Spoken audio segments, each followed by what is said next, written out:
He privately got many scholars, or had many scholars on his side.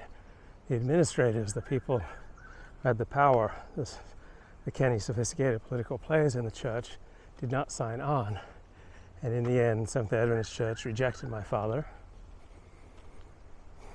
and rejected his reform of the message. And Seventh-day Adventism is more traditional and distinctive and gone in the very opposite direction of my father's teachings.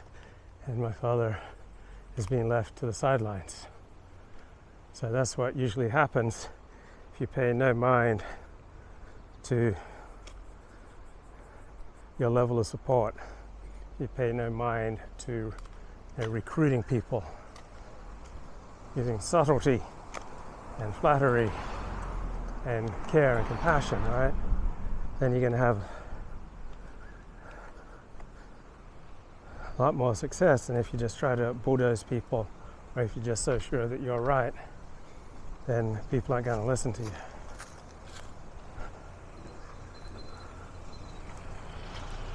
So we pretty much do everything with the consent of the community. And once you arouse enough opposition, right, you're going to be flattened. I mean, Richard Spence was a strong guy, but after the Hailgate controversy, he felt as though he was flattened. In fact, the cumulative toll of the hatred directed towards him has shifted him back into a mainstream perspective from 2020 on. So he just can't take living on the outskirts of society any longer. Right? It's very painful to be rejected by society and the subject of tremendous opprobrium. It's a lot easier to work within the society, but it requires a discipline. It requires a self-abnegation.